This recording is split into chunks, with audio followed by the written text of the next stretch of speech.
श्रीमन्महागणाधिपतये नमः। श्री सरस्वत्यै नमः। श्री सद्गुरुभ्यो नमो नमः। काषाय वाससमजं कमलाक्षमेकं मालाकमण्डलुधरं रमणीयलीलं गोश्वान् क्रीडनपरं निगमान्तकेलिं देवत्रयात्मकमहं सततं नतोऽस्मि। कामं कल्पद्रुमो ह्येष साधुवृन्दानुसेवितः दत्तात्रेयो महायोगी कलौ श्रीपादवल्लभः। अवधूतचिन्तन श्री गुरुदेव दत्त श्रीपाद श्री वल्लभ श्रीमन् नृसिंह सरस्वती स्वामी महाराज की जय। श्रीमद् वासुदेवानंद सरस्वती स्वामी महाराज की जय। श्री गुरुदेव दत्त गुरुदेव दत्त गुरुदेव दत्त दत्त दत्त। मंडळी नमस्कार। नारायण स्वामी महाराजांच्या चरित्राचा आख्यान श्रवण करत असताना दिव्य चरित्राचा अवगाहन करत असताना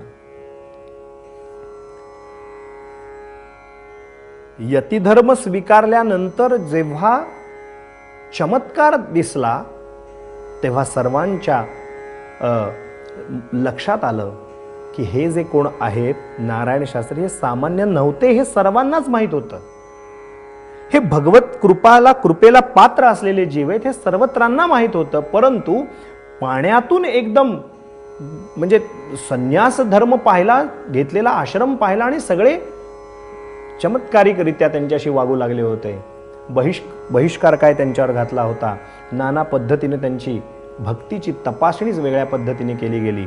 पण भगवंताचीच इच्छा मोठी विलक्षण की त्या मठाधिपांना, जे मठाधिकारी होते त्यांना सिंह रूपात स्वतः नृसिंह सरस्वती भजन ऐकतायत हे दर्शन दाखवलं आणि गावातल्या अन्य सर्व पुजारी मंडळींना दृष्टांत देऊन सांगितलं की ही लीला मीच केली आहे, मीच स्वतः त्याला दीक्षा दिलेली आहे।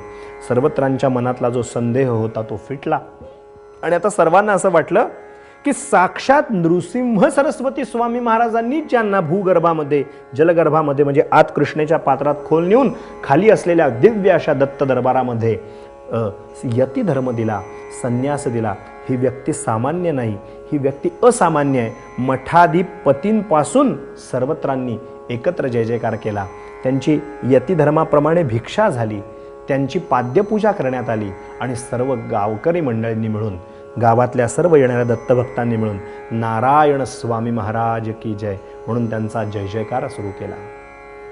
असे नारायण स्वामी सर्वांना आधारभूत होऊन सर्वांचं कल्याण करत नृसिंहवाडी क्षेत्रात राहू लागले, सगळ्यांना आधार वाटू लागले। काही झालं की नारायण स्वामींना येऊन विचारावं का, कारण हे नृसिंह सरस्वती स्वामींच्या कृपेला पात्र आहेत, त्यांना दीक्षा दिली आहे। सर्वत्र ही कर्णोपकरणी वदंता पोहोचली, महाराजांची लीला सर्वत्र पोहोचली।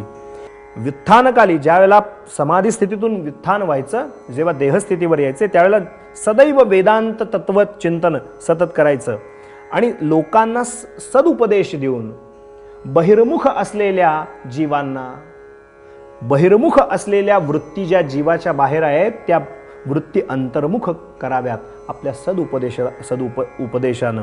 असा प्रकार गुरु महाराजांच्याकडून घडू लागला, नारायण स्वामींच्याकडनं घडू लागला। आता त्यांचा जो महत्वाचा भाग होता नारायण स्वामींच्या चरित्राख्यानात हे भजनानंदी होते। मी पूर्वाश्रमी पण सांगितलं की यांचं भजन इतकं जबरदस्त असायचं की स्वतः अंबाबाईला सुद्धा त्या भजनावरती भगवती जगदंबा प्रसन्न झाली होती, महालक्ष्मी प्रसन्न झाली होती। रोजचा काळ दत्त महाराजांच्या नृसिंहवाडी या दिव्य अशा भूमीत राहत असताना भजनोपासनेत काही काळ घालवायचे नारायण स्वामी महाराज आणि अशा पद्धतीनं तो काळ घालवत असताना, दत्तचरणाची सेवा करत असताना नृसिंह सरस्वती स्वामी महाराजांच्याकडनं जो यती धर्म स्वीकारला त्यामुळे निस्त्रैगुण्य, वीतशोक, निर्ग्रंथ ब्रह्मवित्तम, आत्मतृप्त, आत्मरत, आत्मक्रीड, किती गतव्यथ, संप्राप्त, प्रापणीय अशा अनेक पदव्यांनी विभूषित असलेले आपले हे नारायण स्वामी महाराज लक्षात घ्या, लोकोपदेशाकरता, लोकसंग्रहाकरता यती धर्माचं उत्तम पालन करून अनुष्ठान करत नरसोबाच्या वाडीत मुक्कामाला असताना जगातील इतर लोकांचं कल्याण व्हावं, दत्तगुरूंची आपल्या देवतेची कीर्ती वाढावी आणि म्हणून सद्गुरू महाराजांना एकेकाळी नारायण स्वामींनी तीर्थयात्रा करण्याविषयी आज्ञा केली होती. त्याप्रमाणे श्रीमन नारायण स्वामी महाराज तीर्थयात्रेला म्हणून बाहेर पडले. गुरुचरणांना सोडून जाणं ही संकल्पनाच मनाला कुठेतरी खात होती. बघा, सर्व तीर्था बघा हस्य संप्राप्नोती फलम नराहा असं म्हणलेलं आहे. काही काही अभंग दत्त संप्रदायात फारच जबरदस्त आलेले आहेत. बघा, माझी देवपूजा पाय तुझे गुरुनाया, माझी देवपूजा पाय तुझे गुरुराया, गुरुचरणाचे ध्यान तेची माझे संध्या स्नान. गुरुचरणाचा बिंदू तोची माझा क्षीरसिंधू, माझी देवपूजा.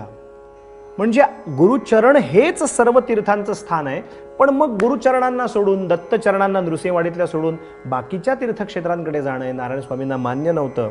मनाला थोडंसं लागत होतं.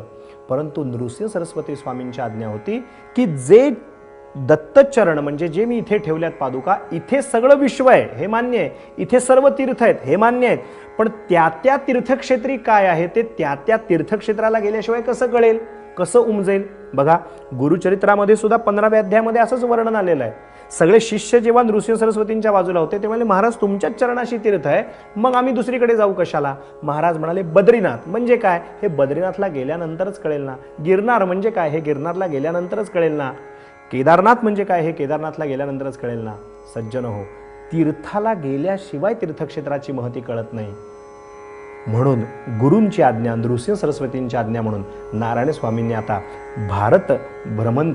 भारत भ्रमणाला सुरुवात केलं. तीर्थक्षेत्रांच्या यात्रेला सुरुवात केली. काय काय झालं, या यात्रेमध्ये त्यांना कोण कोण भेटले, कसा कसा घटनाक्रम घडला, आपण उद्याच्या चरित्राख्यानात पाहू. आज इथेच वाणीला विराम देऊ. त्रिपुत्र दत्तात्रेयांच्या पवित्र अशा नामाचं स्मरण करू आणि थांबू. त्यापूर्वी श्रीमन्नारायण स्वामीं दयाब्धे तारक पददायीन, जय जय नारायण स्वामीं दयाब्धे तारक पददायीन असं म्हणून थांबू. अवधूत चिंतन श्री गुरुदेव दत्त दत्त दत्त.